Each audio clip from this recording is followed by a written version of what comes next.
Hi, good evening. Welcome to the Trenchard Lecture for this evening from the University of Wolverhampton. Sorry for the small technical delay, but we are up and running, ready to go. Tonight, our lecture is on an air war misunderstood, air power in the Falklands War, 1982. And I'm pleased to present Dr. David Jordan, who is a senior lecturer, academic director for the air element of the Advanced Command Staff College, King's College London, and Defence Studies Department since 2000, I believe. Yes. How time flies. Member of the Chief of the Air Power Workshop, Chief of Staff of the Air Power Workshop, published widely on many aspects of air power, but particularly in recent years, I think on the Falklands War, Air Power Review, two important articles which I would recommend that you study. But tonight he's going to be talking about an air war misunderstood, air power and the Falklands War. Any questions and so on, please put into the chat and we will discuss online later on. We'll pose those particular questions. So feel free to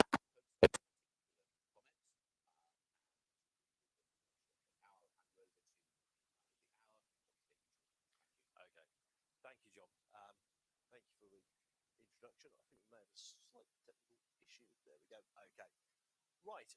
Well, this evening, I think I should just presage my remarks for the avoidance of any doubt with the observation that I'm speaking in my capacity, obviously, as a member of King's College London, and not in a relation to my work at the Defence Academy, which King supports.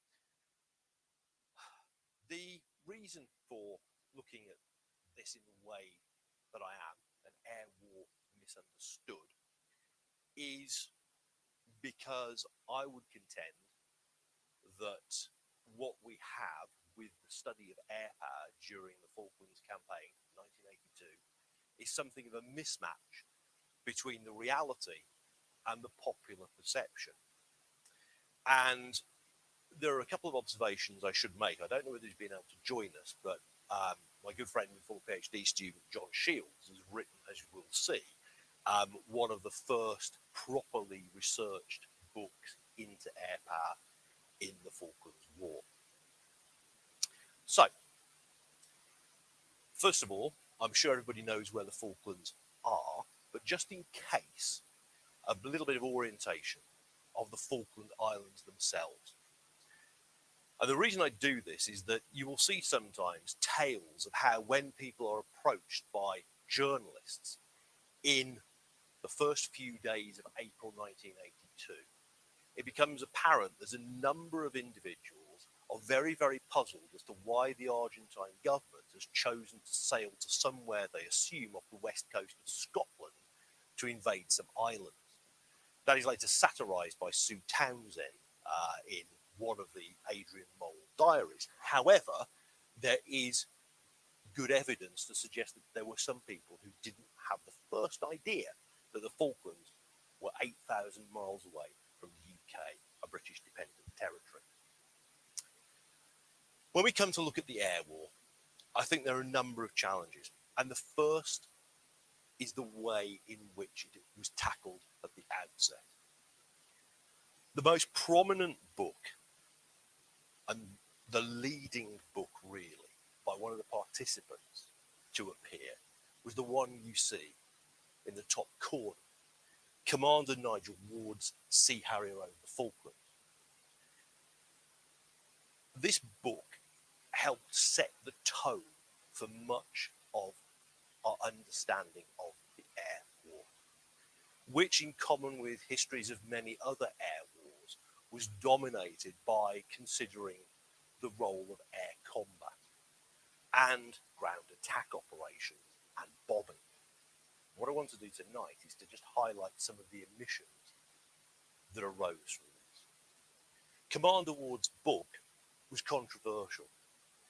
I don't think it's unfair to suggest that on occasions when reading it, one is left wondering slightly whether the main adversary faced by the task force in 1982, at least as seen through Commander Ward's eyes, is in fact the Royal Air Force rather than the Argentines, because he has some very pungent comments to make. Some years later, however, that was challenged by the book in the lower corner, Squadron Leader Jerry Pook's RAF Harrier Ground Attack Falklands. Squadron Leader Pook's book is equally pungent in a number of ways, not least because of the fact that it talks about the Royal Navy's handling of the Harrier GR3 force in very unfavourable terms. In two of the chapters, one of them is titled More Navy Cock-ups, and 2 chapters later, yet more Navy cock-ups. It's fairly strong stuff. One of the main points of contention for Commander Ward was the role of Operation Black Buck, namely the attack by a Vulcan bomber on the 1st of May against the airfield at Port Stanley. Vulcan 607, a very good, popular account by Roland White of not just the raid on the 1st of May, but the whole series of sorties conducted as part of Operation Black Buck. There were 7 in total, 2 of which had to be aborted before they reached the island. It gives a counterpoint. But again, our focus has been upon Sea Harriers and Vulcans. Perhaps the most balanced memoir was that by the then Flight Lieutenant, later Lieutenant Commander, Royal Navy, transferred between the RAF to the Fleet Air Arm, David Morgan, who was the leading pilot in terms of Argentine aircraft and helicopters brought down during 1982. And I think when looking at the air war, one needs to read all 4 books to come to some sort of balanced judgment.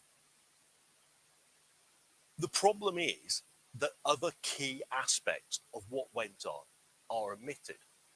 The role of the Nimrod maritime patrol aircraft, and yes, those of you who are spotters, that is the Nimrod fitted with Sidewinder.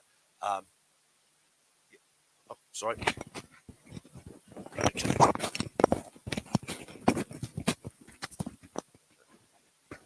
Okay. Sorry, just doing a sound check for those online. Okay. So the Nimrod was fitted out with Sidewinders to potentially intercept Argentine long-range reconnaissance aircraft, the 707 that they were using. But the role of the Nimrod in maritime patrol is largely overlooked. And indeed, in the run-up to the 2010 Strategic Defence Review, the Nimrod was subjected to a degree of criticism, some remarkably silly and ill-informed criticism, which suggested that they'd not done very much during the Falklands campaign. I'll address that point a little later. The role of the Air Transport Force, VC-10s used in the aeromedical role, as well as transporting cargo and personnel, and the C-130 Hercules, largely overlooked. And when we come to the use of rotary-winged aircraft, while the work of Bravo November, the one Chinook helicopter to survive the sinking of the Atlantic Conveyor, is well known, and the publicity recently, of course, received for that airframe being retired to the RAF Museum at Cosford, RAF Museum Midlands, it's the only helicopter that people tend to concentrate about, straight apart. But it misses the work of the Fleet Air Arm seeking helicopters, the Wessex helicopters, and the helicopters of the Army Air Corps. Now, sadly, I haven't time tonight to go into the work of the rotary wing forces as much as I should like, but I'll make a few comments a little later if I may. One other omission is quite simply people. The Sea Kings, Sea Harriers, Harrier GR3s, Nimrods, Hercules, VC-10s, Vulcans, Victors, none of those aircraft can operate effectively without good maintenance. If the aircraft is unserviceable, you can't use it. A fairly obvious point, of course. But the experiences of some of the maintainers, the ground crews, are not really properly captured at all. While we have the human stories, rightly and understandably, from members of 2 and 3 Para, the 3 Royal Marine Commandos. We have memoirs of members of the Special Air Service, notably General Cedric Delves' memoir recently, Across an Angry Sea. But the work of those aboard the carriers generating the Harrier sorties, the Sea King sorties, is overlooked. And there's probably another area for research there to capture those memoirs. More recently, and driven by the work you see in the middle, the tenor of our understanding, if not the debate, has started to change. Sir Lawrence Freedman's 2-volume official history, drawing upon primary source material, began to give signs that much of the memoirs and the popular accounts of the air war, some of which had been on sale since mid-1983, were lacking in detail and had got things wrong. And it led to the generation of sufficient material for doctoral level thesis to be written by John Shields. And I declare immediate bias here, as I was John's PhD supervisor and the book is based on the PhD. But this is really the first account of air power in the conflict that looks at the Falklands War. And it is a book of not much vintage. We also see the contribution of a number of Argentine authors, notably Santiago Rivas, with his Wings of the Malvinas. And indeed, in terms of the air war, there is a case for saying that much of the new material that we've seen written in English has come from the Argentine side. But there is a new corpus of literature to engage with. And some of the older material, the memoirs, while still maintaining their value, now need to be treated with a degree of caution because the wider context in which air power is used can be better understood.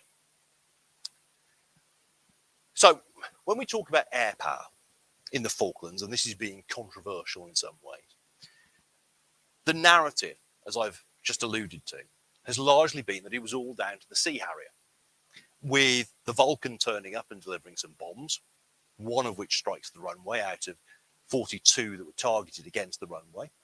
And I'll come back to that later.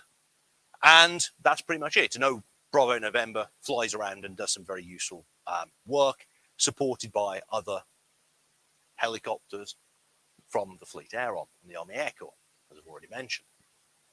What gets missed, however, is that the first piece of air power to be used during the Falklands conflict was in fact a sortie that was generated prior to the first Argentine Marine setting foot upon the Falkland Islands.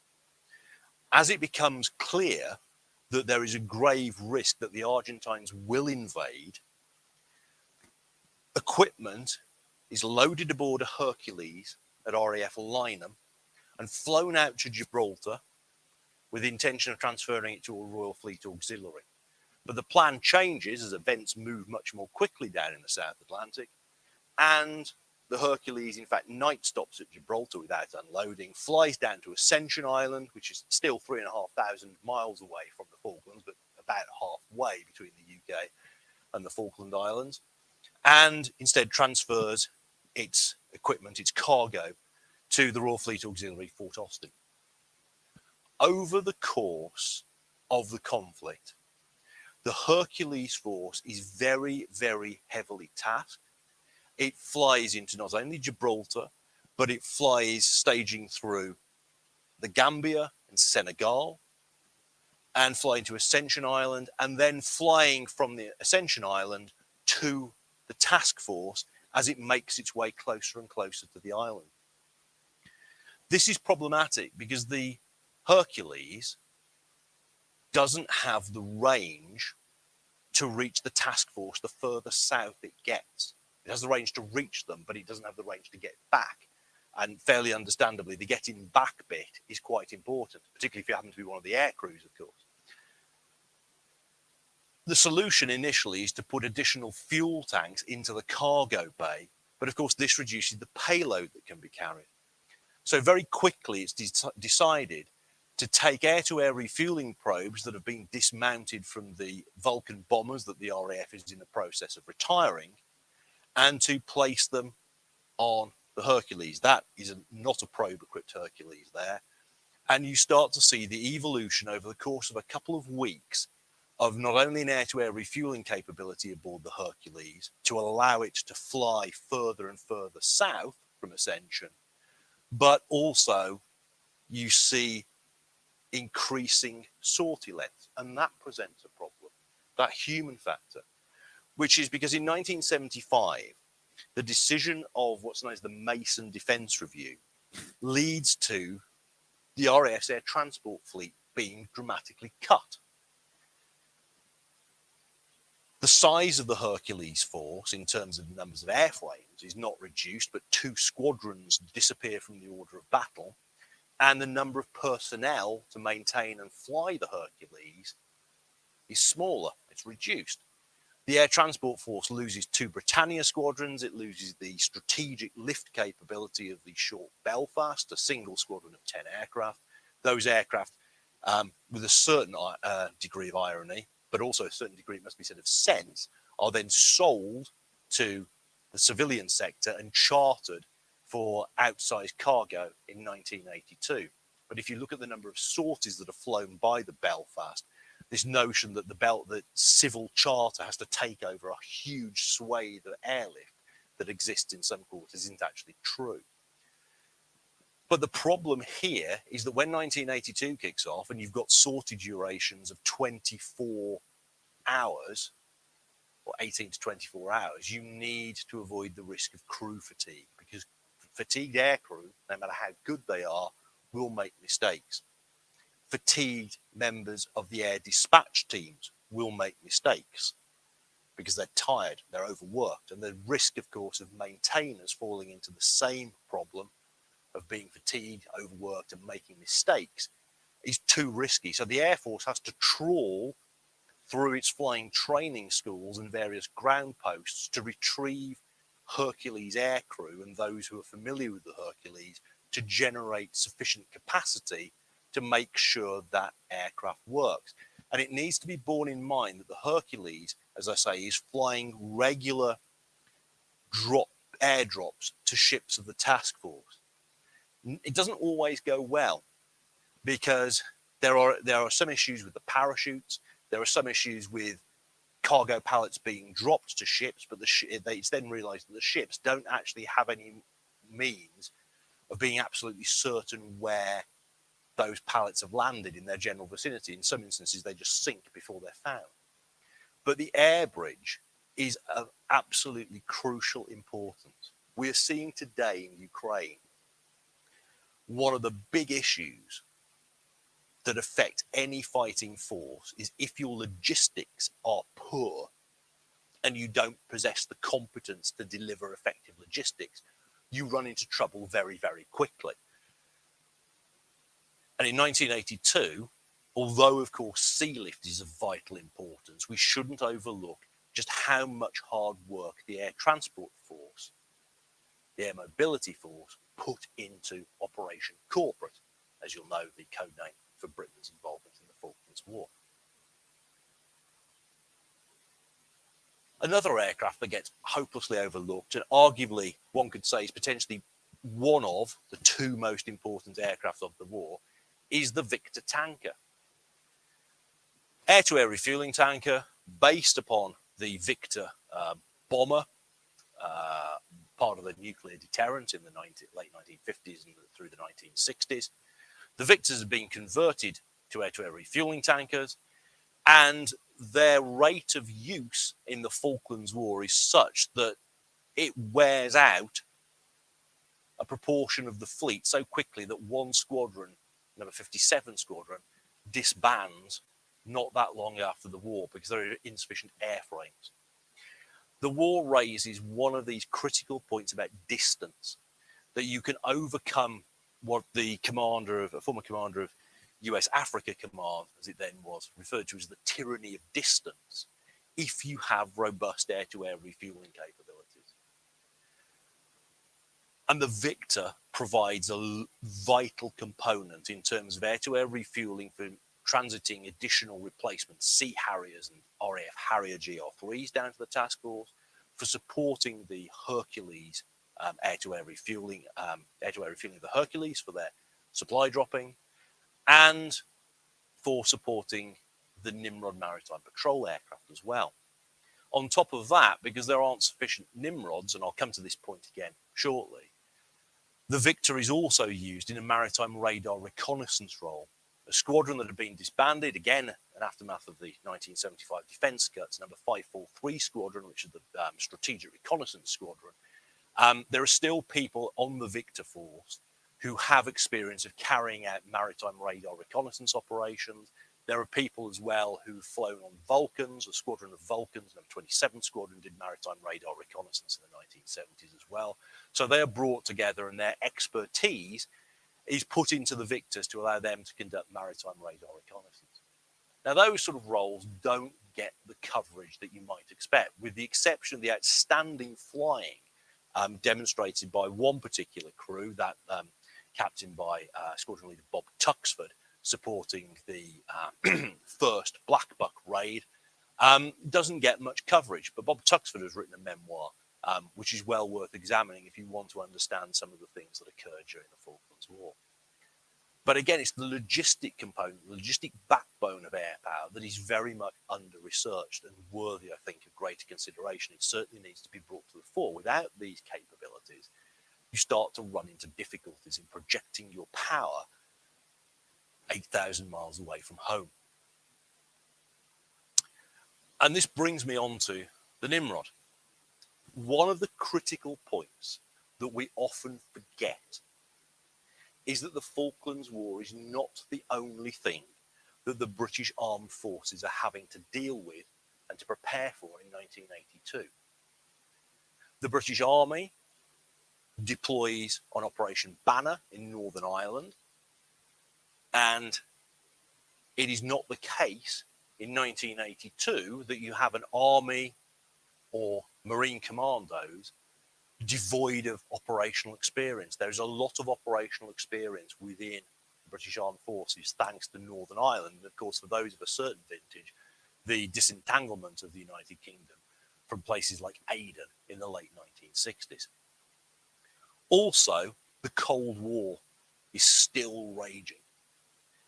And the Nimrod force, along with the Victor tanker force for that matter, has other commitments. They are vital commitments that it is very difficult to do away with. So the Nimrod force runs the risk of being stretched. Now, what you see there are Nimrods fitted with air-to-air refueling probes. But they're vital as well because of distance.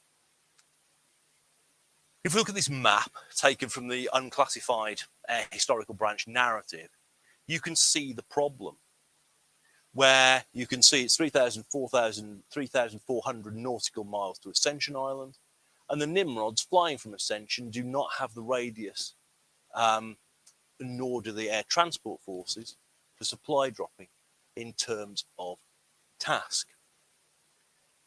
The fitment of air-to-air refueling probes, which is done very hurriedly, transforms the situation. Contrary to one piece of narrative from the 2010 Defence Review campaigning, shall we say, that was online, which claimed that the Nimrods only flew some 200 or 300 nautical miles south of Ascension and thus no use at all, air-to-air refueling transforms the situation. And there are a couple of instances where the Nimrod aircrew have to apply the discretion is the better part of valor rule because of the fact they enter the Argentine air defense area. And in one instance, they realize that a Mirage is coming up to see what the strange radar contact is.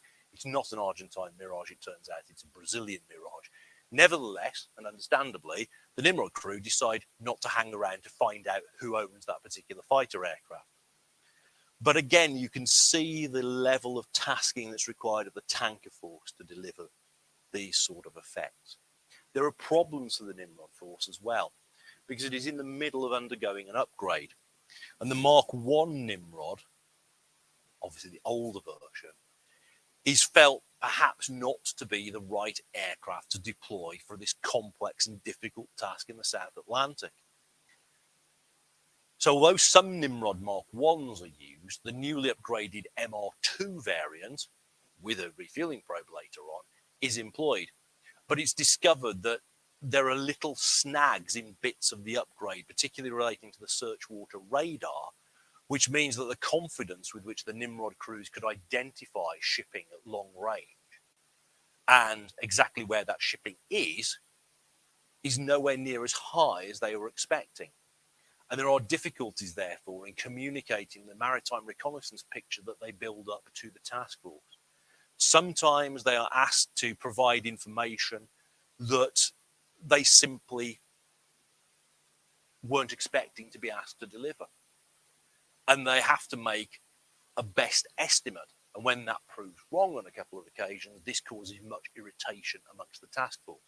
It demonstrates the importance of making sure that if you have forces that you intend to deploy at great distance and to support them with maritime patrol aircraft or indeed any other form of aircraft, that some degree of integration training needs to take place beforehand.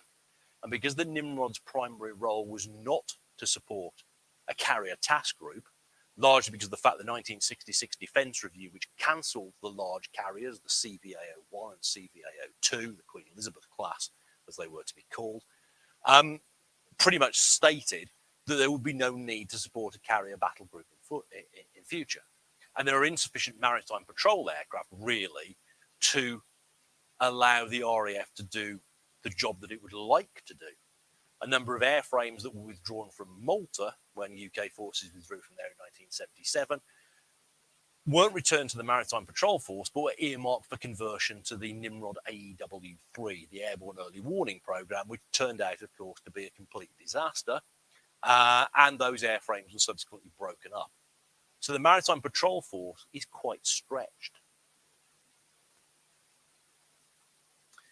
Air fighting.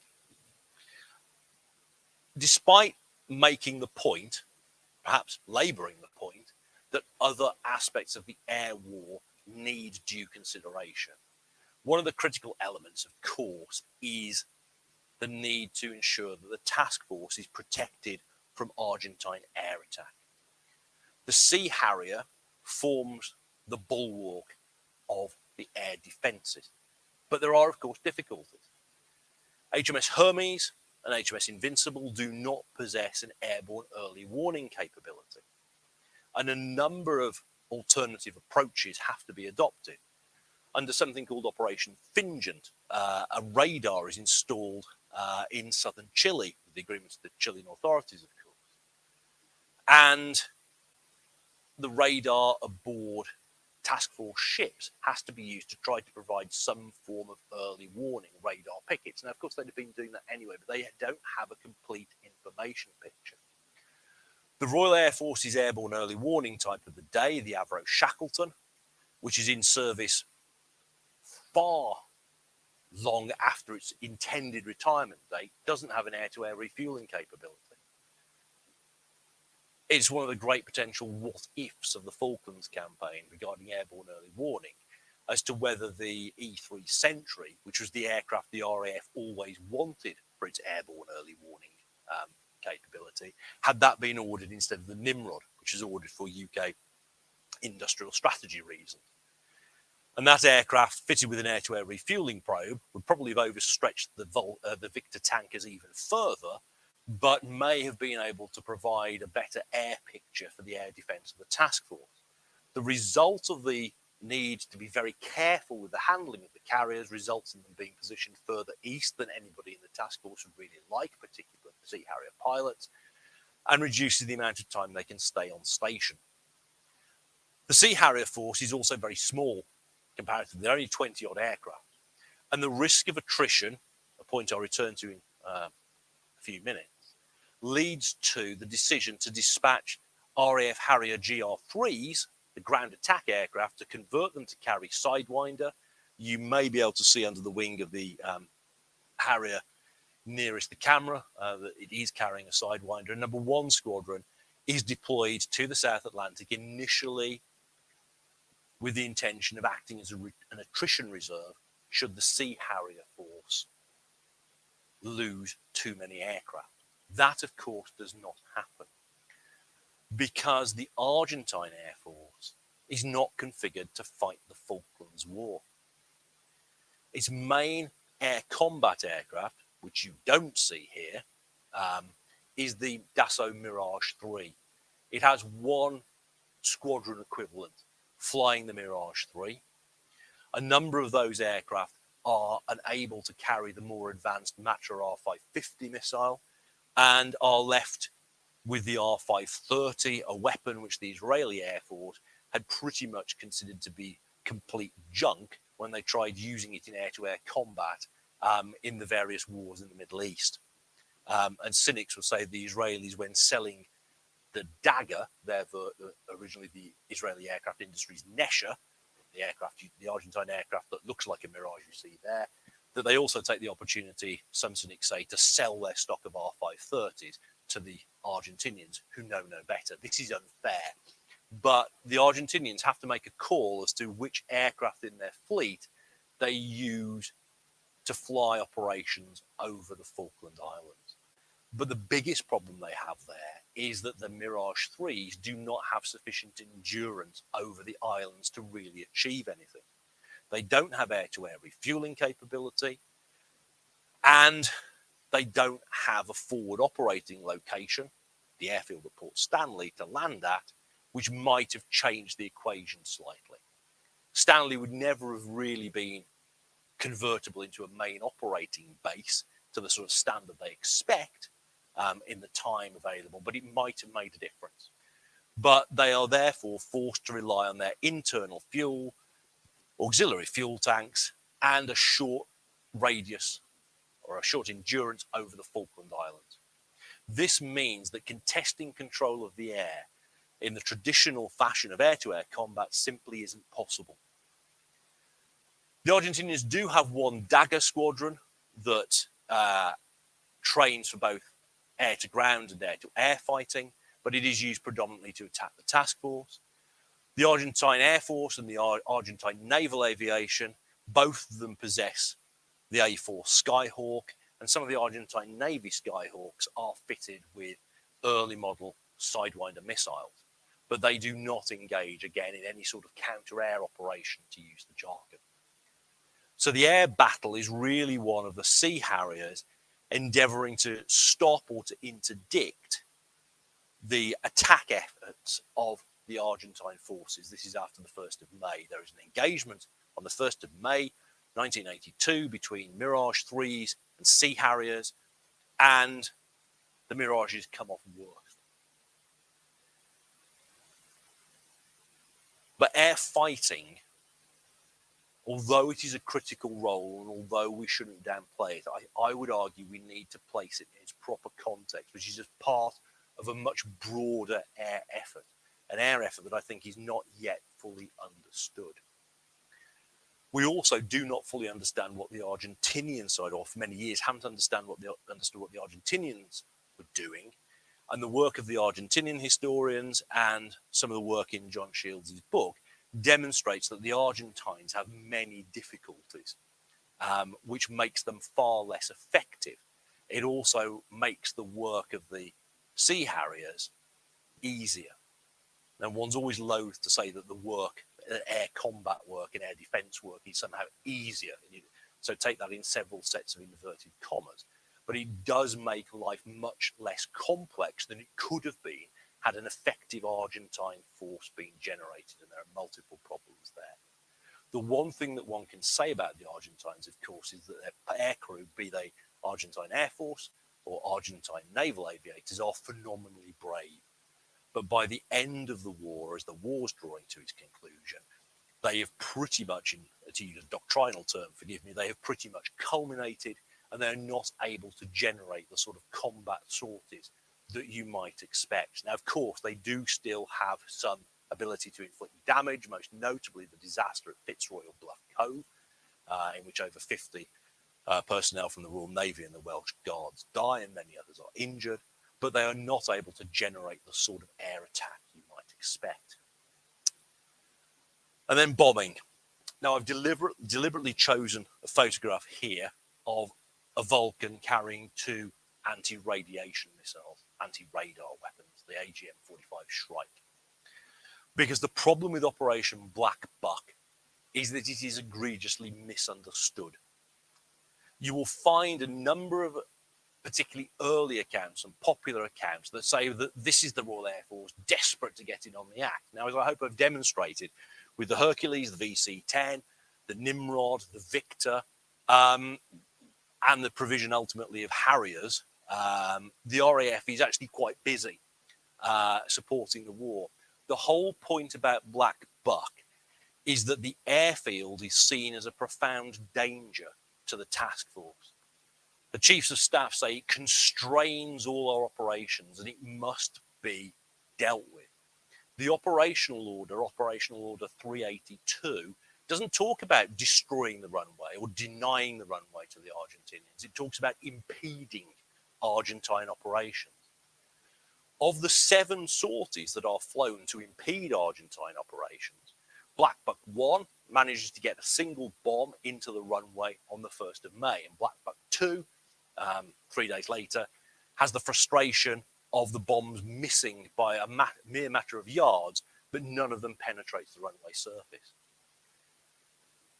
Thus, only 1 out of 42 bombs strikes the runway. But the point here, the critical point, is that the Chief of the Air Staff, when the discussion at the Chiefs of Staff level goes on about attacking the airfield, the Chief of the Air Staff advocates using Sea Harriers because they are likely to deliver their ordnance more accurately.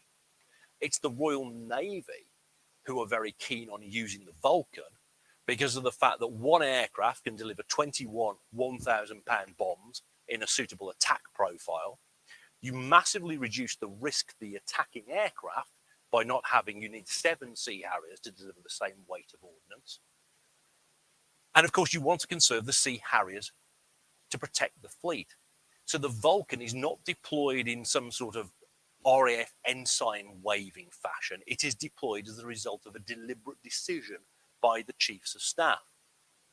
And again, as I say, the idea is not necessarily to close the runway. The Chief of the Air Staff, Sir Michael Beetham, tells his fellow senior officers that if they want him to guarantee shutting the runway, he would like at least 25 raids against the runway by Vulcans, and preferably 50. And they all know that this is impossible because it would completely break the Victor tanker force, which would be unable to do anything else because the refueling plan to get a single Vulcan over the Falklands, over Port Stanley, is really very tricky. It's then realised that one of the things that will definitely help the task force is to bring about the suppression of Argentine radars. So a couple of sorties with the hastily, and you can see from, I hope from the photograph, just how hastily improvised the Shrike installation is. Missiles provided by United States Air Forces Europe from their Suppression of Enemy Air Defence Force wing in Germany are taken to Waddington. A lashed up pylon arrangement is almost literally welded underneath the Vulcan's wing, and it can carry 4 Shrike missiles. The Shrike is relatively primitive technology. It doesn't have the means of remembering, in inverted commas, where a radar is. So if the radar operator switches off, it reduces the likelihood of there being struck by a Shrike. And 2 sorties are flown, one of which, as the result of a broken air-to-air refueling probe, ends up having to land in Rio de Janeiro. And in Tony Blackman's book, Vulcan Boys, there is a chapter from the navigator, then Flight Lieutenant Dave Castle, who gives a very entertaining account of the challenges, not only of flying that sortie, but ultimately, when they realise they're not going to make it back to Ascension, the challenges of landing in Rio de Janeiro with a Vulcan, which they do. It also highlights, by the by, the diplomatic skills of the Foreign Office at the time, in that the Vulcan in question, whereas the Argentinians say the rules of war mean that the Brazilian authorities should impound it and intern the crew for the duration, the Brazilians allow it to fly back to Waddington on the basis, with the agreement, that it will no longer be used in the operation. This is I think, if I remember correctly, 3 days before the war actually comes to an end. So there's a lot of diplomacy that goes on underpinning all of this, and maybe we can talk about that in questions if people are interested. Some of the diplomatic aspects, much of which, it must be said, remain classified to this day. And the final raid, Black Buck 7, is not designed to bomb the runway at all. The bombs are meant to be airburst, and this is really to impede operations, that word again, at the airfield as British forces advancing onto Stanley. Unfortunately, the defence cuts of 1975 had led to the abandonment of training in the delivery of conventional munitions by the Vulcan force.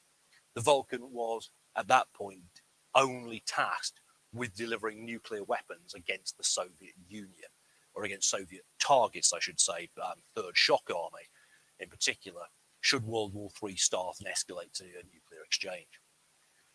The crews therefore have to learn very quickly or relearn how to do conventional weapons delivery, and the Vulcan has something called a 95-way selector as part of its bomb aiming kit.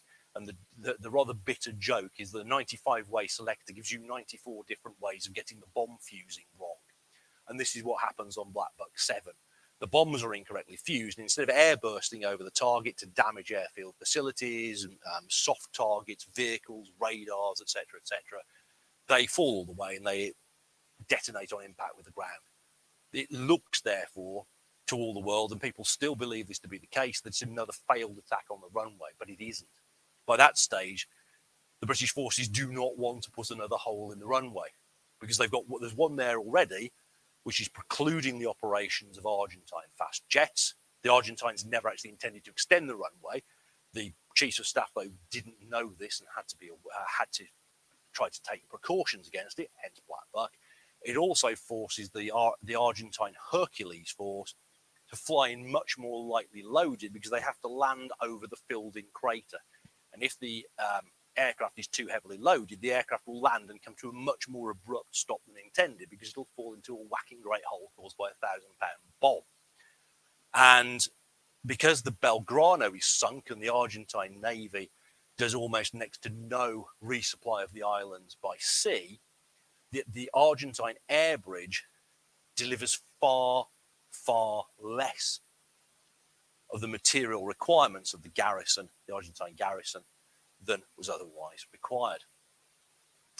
And the reasons for bombing Stanley is not a case of an apologia from me for the use of this. This is from the Chiefs of Staff minutes, where you can see quite clearly the concern at the very top of the British Armed Forces that the Argentine use of the airfield needs to be dealt with, possibly by using special forces or bombing or naval gunfire, and ultimately they conclude that only bombing is the way to do this.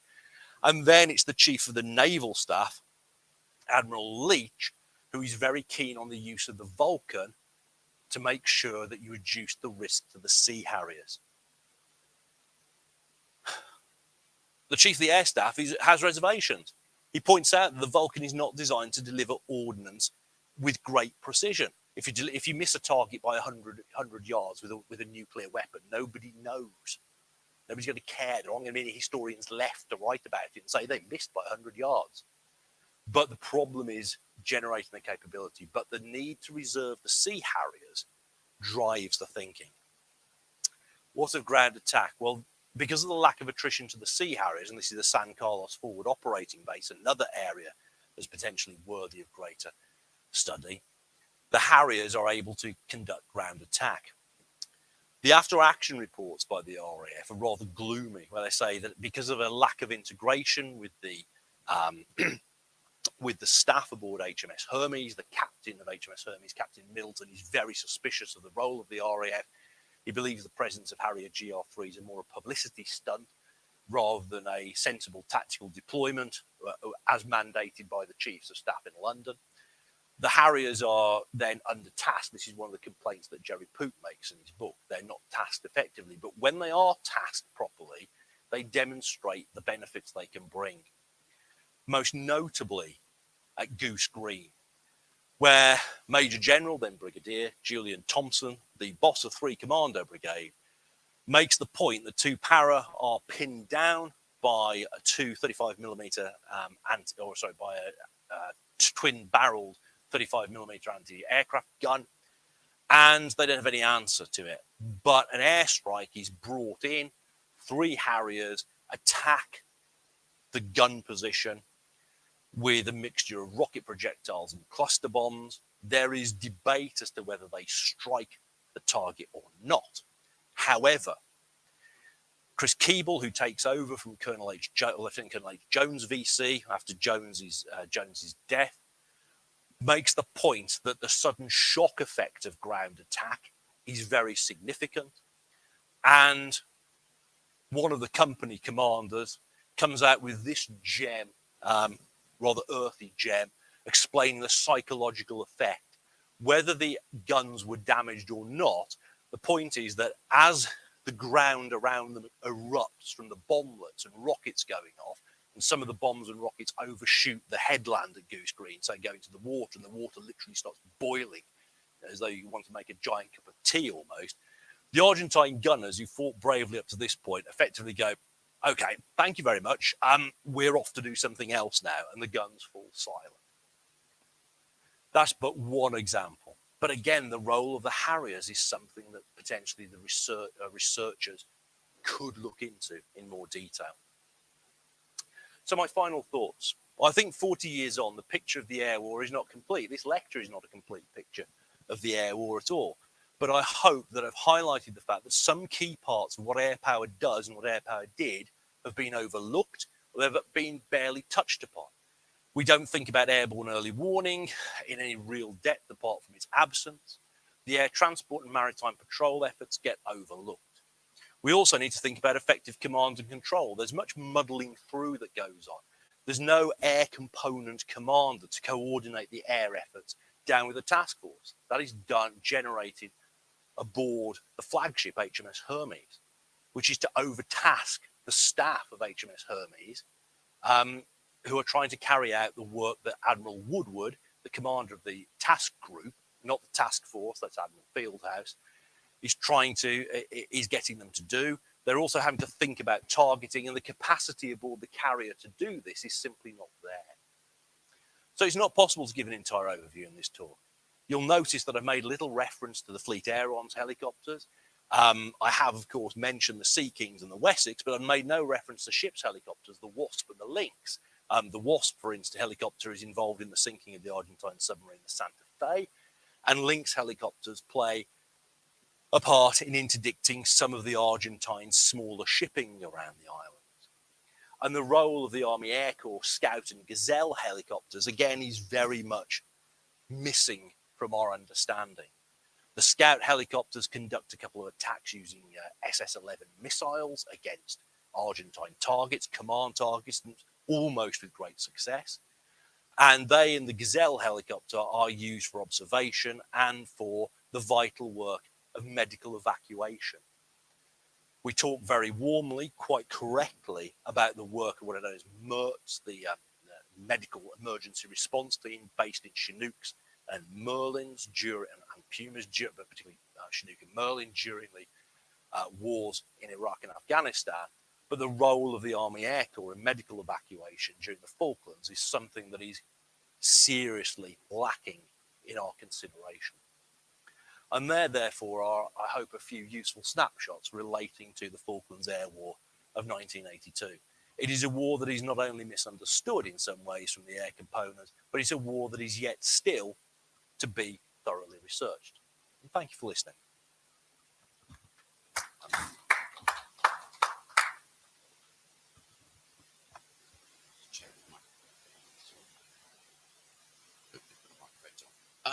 Okay, we have some questions from various sources.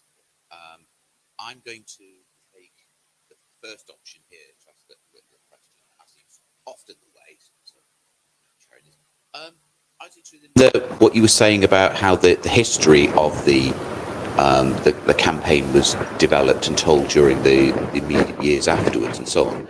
But I was also interested about the way in which the service interests are at play in this, in trying to shape the perspective on the who had done what and why, and how much that in terms of capturing resources and so on in the 1980s and onwards was important in defining how the Royal Air Force and the Navy and so on told their story of what they did. I'm wondering how much that shapes our understanding of the air war in the Falklands. That's a very good question. One of the things that you see, particularly in an era of social media, is that you'll find people making assertions on various military-themed websites saying, well, the RAF said this, but there's absolutely no evidence in any of the files or sort of media, but public media, not internal media, that the Royal Air Force is making any claims to have achieved a whole host of things it's alleged to have claimed to have achieved. But interestingly, because this narrative develops, you then start to get people writing on this, suggesting that the Air Force did indeed achieve what they had never claimed to have achieved. So that generationally, you then start getting Air Force officers and Air Force personnel who are reading about this, who then come to believe what these sources that are basically wrong. One of the classic ones is there's a claim that floats about there and gets raised every so often that suggests that despite having relatively few personnel in the operational theatre going further south from Ascension Island, that the Royal Air Force managed to bag most of the operational honours and awards for itself. And this is demonstrably untrue, because all you need to do is to pick up a copy of the London Gazette with the Falklands Gallantry Awards in them. Now, granted, some of them are missing because they're awards that are made to Special Forces personnel, but interestingly, the majority even of the Special Forces personnel awards are in there. Cedric Delves is mentioned, Sergeant Mather of the SAS. Those awards are mentioned. So there is sort of this myth making based upon parochialism, not necessarily by members of the services, but by those who are well disposed to the services, who take the myth and the narrative further. The Royal Navy has a good story to tell, of course, because of the fact that it has to put a lot of things together very, very quickly. And it does rather illustrate that the 1981 Defence Review hadn't considered all the potential difficulties that the United Kingdom might find itself facing. But again, in 1966, the cancellation of the CVA-01, the justification for it, and I'm egregiously paraphrasing here, but the justification is effectively the only operation that we're ever going to need aircraft carriers for is a national operation to retrieve the Falkland Islands. And that's never going to happen. And in 1966, in fact, there's an argument to say that wasn't an unreasonable position to take. It's only by 1981 where you see there's a conference in 81 run by the Foreign Office where they conclude that within 5 or 6 years there is a risk of a, quote, mad general, unquote, deciding to seize the Falklands by force. And all that happens is that it's not a mad general, it's a desperate general, Galtieri, who realizes how unpopular he is, who preempts that chain of decision making. So then the Air Force really, as I say, that a lot of the things the Air Force could talk positively about, the work of the Air Transport Force, they can talk positively about, although there are problems with the Nimrod MR2, they can talk positively about a lot of what they did, while also making the point that better integration would have made their contribution even more potent. But the Air Force tends to downplay quite a lot of this. We should remember that of the Sea Harrier Force, a number of the most prominent pilots, David Morgan is an RAF officer on exchange. They take a couple of RAF officers from Germany who are brought in at short notice. They have air defense experience. They've moved from the old English Electric Lightning onto the Harrier Force. And the Harrier Force in Germany is trawled for ex-Lightning pilots on the basis of, would you care to go down to the South Atlantic to fight a war? One of the individuals in question, Flight Lieutenant John Leeming, sadly killed in a mid-air collision in 1984.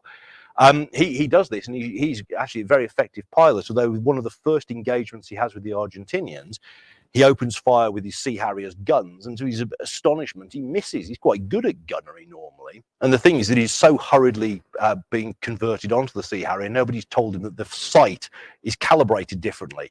So he's laid the sight as if he were using a Harrier GR3's guns, and the Sea Harrier bullets miss. His solution is to get in really close to the target and shoot from preposterously short range, nearly blows himself up as well as the target. But the Air Force, it can make a number of very good points about what it does, but it chooses not to. The Navy is actually quite restrained, the most unrestrained, and I hate to sound critical because I yield to no one in my admiration for what Commander Ward did as a Sea Harrier pilot in 1982. The biggest difficulty is that Commander Ward is very punchy and very pungent in his commentary, and that rather sets the tone. And there's no real redress that appears until Jerry Pook's book and Dave Morgan's book, and then some of the other work starts to say, well, actually, some of the criticism, actually, not only is it not unfair, it's based upon some pretty serious misperceptions of what was going on.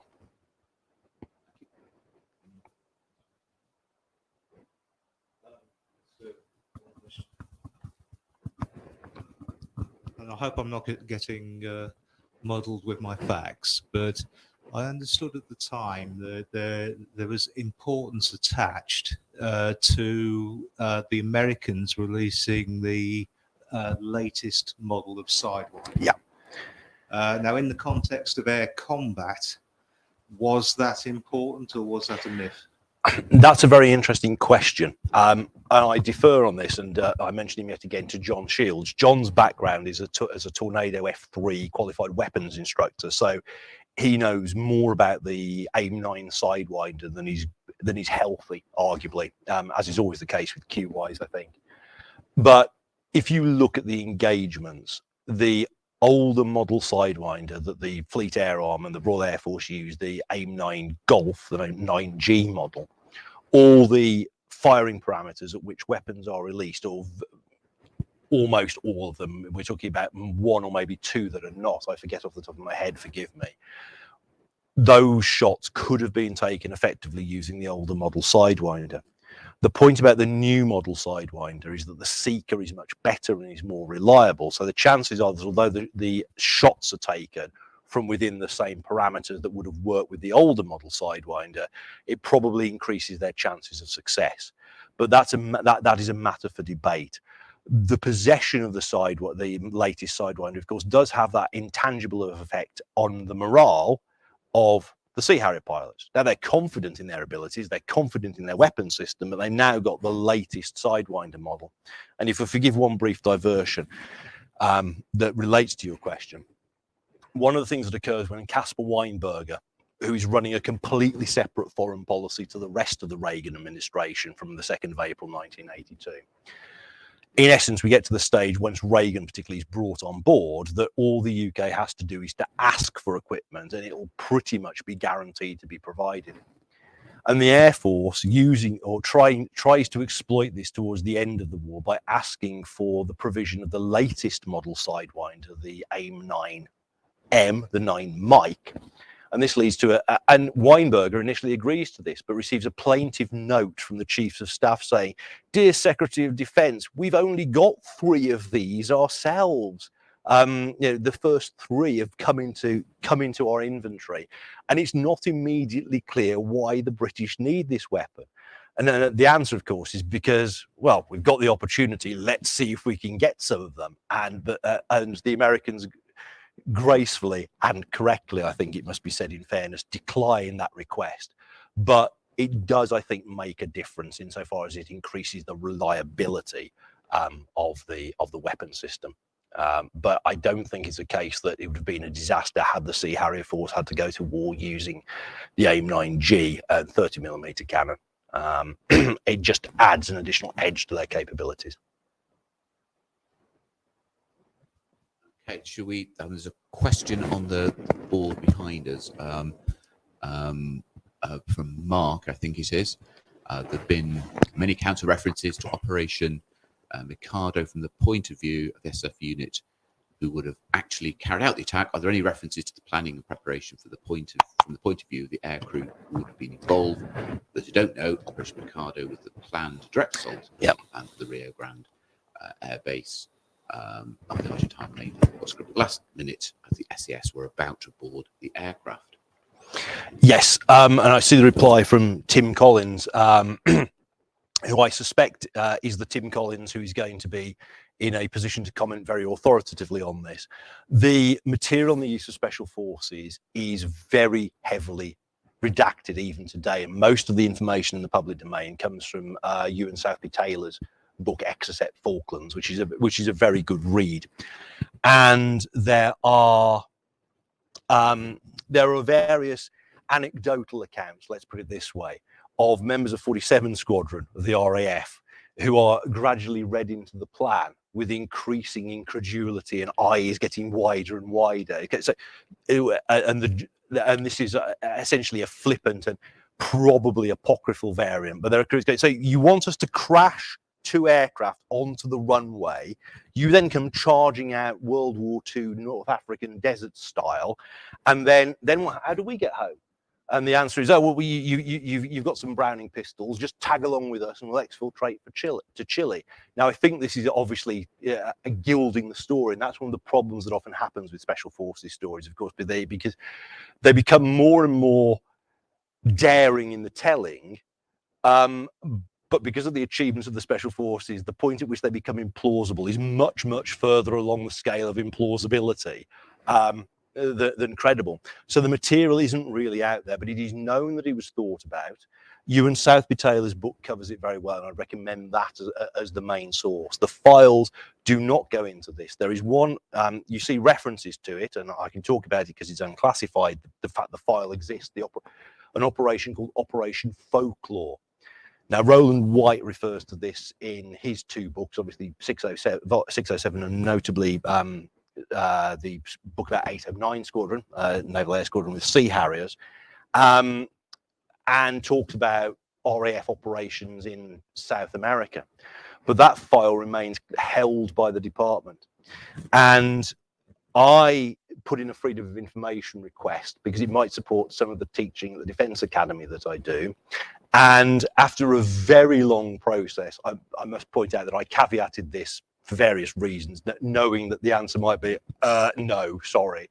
And indeed, after a very long, I said, I don't, please take all the time you need. I'm not going to insist on you meeting the FOI deadlines, because I appreciate it might be quite difficult to get through this with due consideration in that time. And after several months, I did get a very apologetic reply, we're awfully sorry, but. So there's material that even 40 years later, we still don't have released. We know those operations occurred, Operation Folklore and another one called Operation Renable, where the name of the operation is unclassified, but everything else about it, you don't know. And Plumduff and Mikado, I think, fall into that category as well. Thank you. Okay. The next question down. Was there any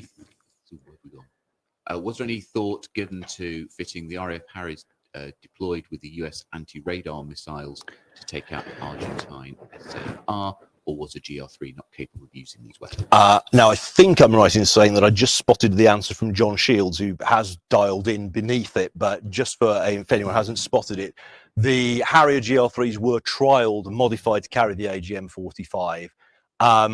But the aircraft weren't ready in time for the Argentine surrender. Part of the reason for that as well is that there is an unfortunate moment where unserviceability on one of the VC-10 aeromedical flights, which is flying supplies down to Montevideo for onward transmission to the hospital ships, that aircraft goes unserviceable at Ascension Island, and its medical cargo is loaded on to a different VC-10, which has had its other cargo unloaded. They think, unfortunately, there are, I think it's 4 or 6 pallets, which when they get to Montevideo, the loadmaster goes, what are those? And the Uruguayan authorities go, yes, what are those? And they investigate and discover they're parts for the AGM-45 that should have been put aboard a Hercules and airdropped to HMS Hermes. So that imposes a certain delay as well. But I think John covers that very clearly in his answer there. Okay. The next is, so apart from Ascension, where were the nearest friendly land bases that could be used for our forces to fly from politically? Yeah, I'd say Tim Collins nails it in one there. I would just add to his comment that when Black Buck is being planned, it's not even Black Buck. It's the 31st of March 1982. The Argentinians clearly are going to do something. How do we respond? The chiefs of staff want to know, and the planning staffs wish to know. So they come up with the idea, well, we could launch an attack using the Vulcan against Argentine targets on the Falklands, or possibly even the mainland. But it then goes through, and effectively concludes that the only way of doing this without the crew having to gain Martin Baker ties and membership of the Caterpillar Club and the Goldfish Club is for them to land in a quite friendly air base in South America. And they go, maybe Santiago, maybe Montevideo, and then they conclude, or maybe not. And although we do, of course, have support from Chile, and General Mate, the Chilean Air Force Chief of Staff, later came up with some spectacular revelations in an interview where he said, oh, yeah, we had some Nimrod R1s flying from San Felix. And the MOD's going, no, we didn't. No, nothing to see, until they realised that obviously the Chilean Air Force chap at the time has made the point. It's hugely sensitive. So the use of credible bases for anything other than very, very limited operations, it just isn't there, as Tim Collins alludes to. Thank you. Question just there on, do you believe 40 years on, Black Buck was a success in relation to its original objectives, and to what extent were Argentines disrupted? Your talk touched upon it, but would you be able to have your views in summary form? Okay. In summary form, I'd say it achieved the aim of disrupting or impeding Argentine operations by putting a single bomb in the runway on the 1st of May 1982.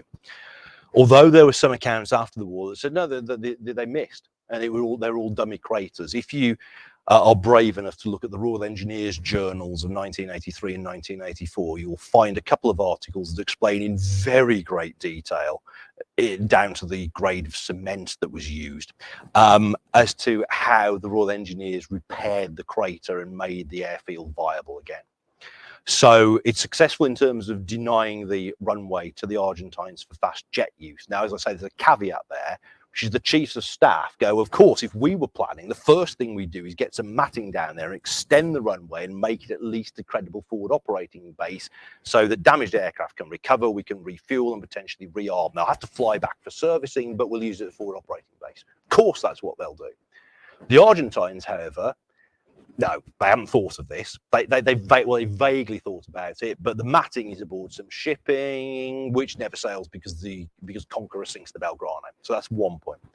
The second point is the one I alluded to as well, where because of the hole in the runway, the Argentine aerial logistics effort is dramatically impacted because they cannot fly in the Hercules and F-28s and other aircraft they have at full weight. Lest they topple into the metaphorically topple into the hole, punch through the top of the runway and create problems there. So there's an unintended consequence. The suggestion that Mirages are withdrawn to defend, Mirage 3s are withdrawn to defend Buenos Aires is not accurate. And again, I recommend John Shields' work on this. But it does dramatically complicate the Argentines' thinking for a very small force of Mirage 3s, which are, of course, too short after the 1st of May, because one of them is lost in air-to-air combat and the other is damaged and it's shot down in a blue-on-blue as it attempts to make an emergency landing at Stanley. The pilot jettisons the auxiliary fuel tanks because he simply can't make the runway if he has them. Very jumpy gunners, understandably, because they've just been visited by a Vulcan, which has delivered 21,000 pounds of high explosive in the general direction. There is footage on YouTube of a firepower demonstration by a Vulcan, and even at it's probably 2 mile safety distance, it is phenomenally impressive.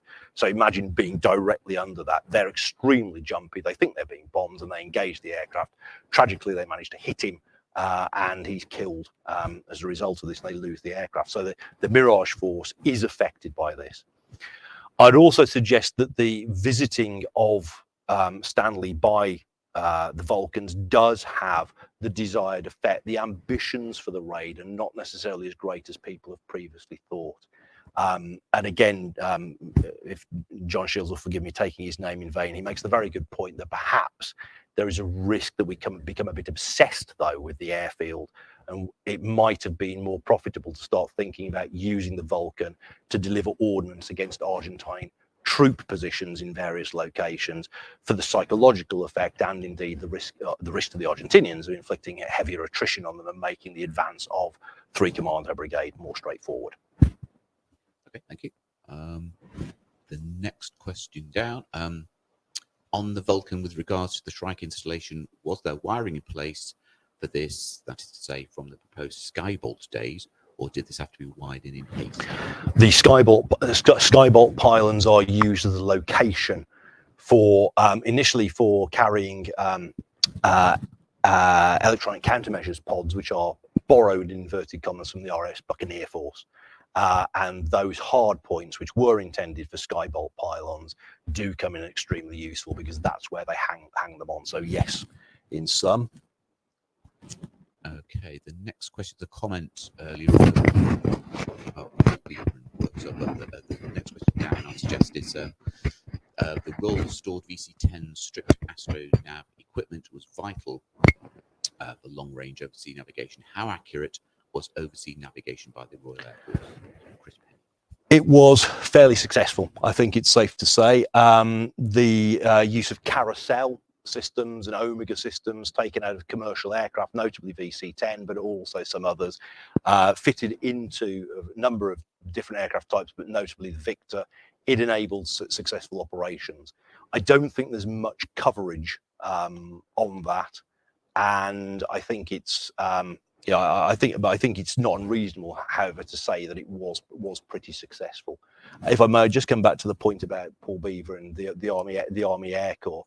Yes, Paul is very adept historian of the Army Air Corps, and of course has written about it. And the point I was trying to make was not that it's not known, but the material has not yet been exploited properly by researchers to the same sort of depth as other aspects of the air war. And I think it's high time that somebody actually looked at it and produced a rounded material to build upon Paul Beaver's work on the Army Air Corps. Okay.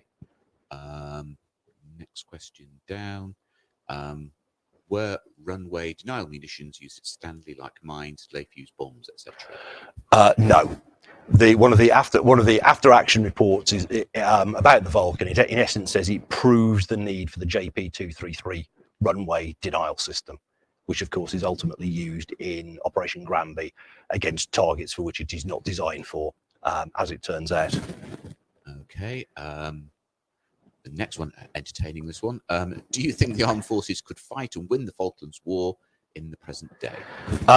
Yes. For the simple reason that we built a whacking great airfield to ensure that we could. We also, of course, have, of course, it's great, fantasy corporate that takes place. But if you look at the forces that we have available now and range them against the forces that Argentina has available now, we've gained 2 65,000-ton aircraft carriers, 5th generation stealth aircraft. We've got the ability to reinforce by air that we never had.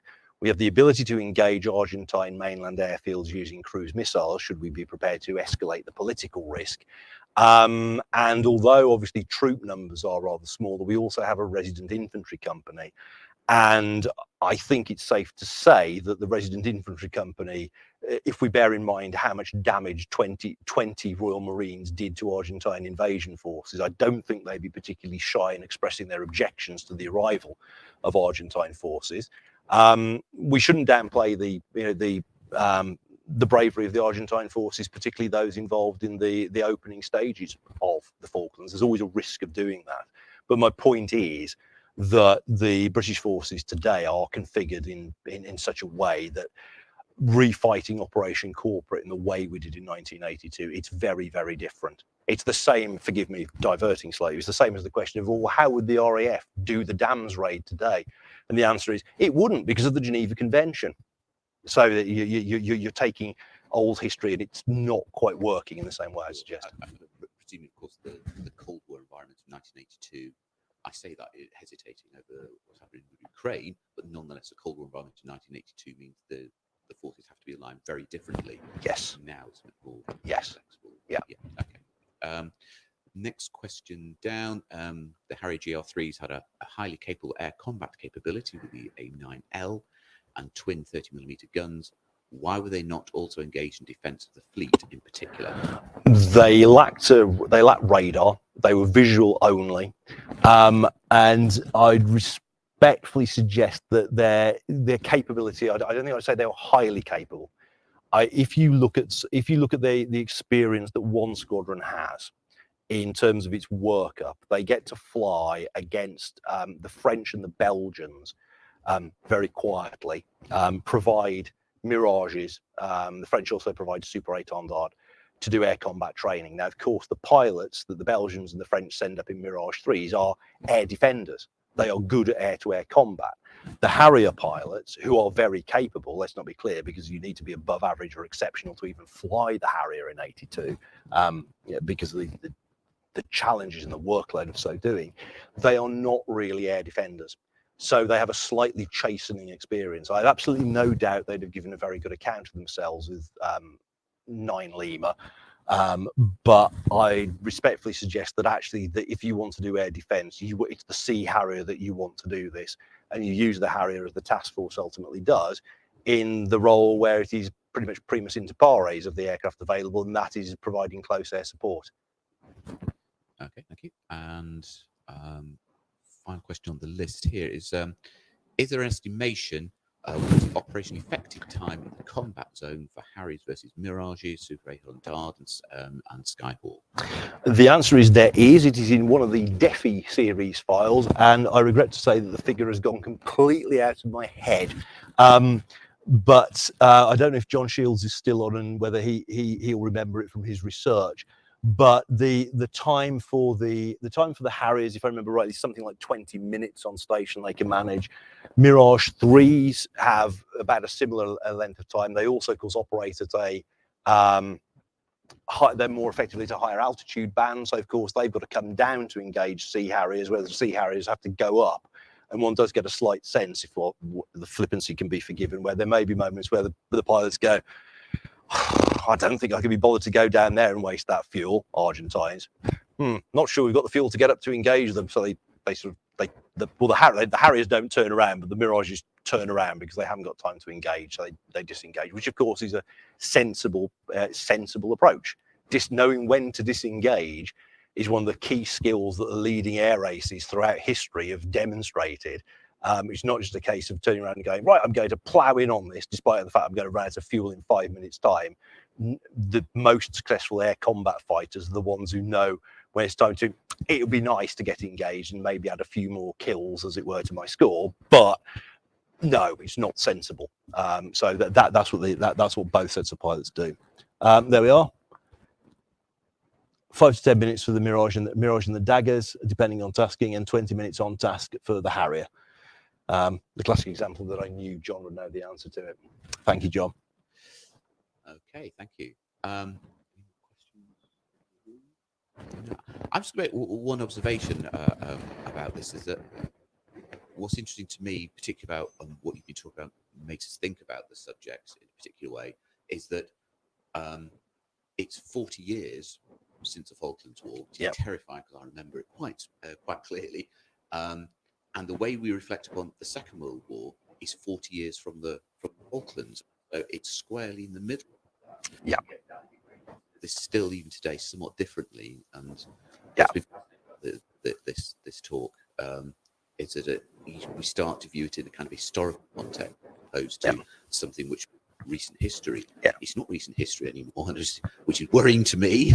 But nonetheless, to those engaging with us, and I think we start to review it in a slightly different way now. So I think it's been you're absolutely right. It's a classic example of where people still debate. So how's the post-Cold War scenario going to play out? You still heard people a couple of years ago. Frequently, I'd be found in various seminars going, "It ended 30 years ago."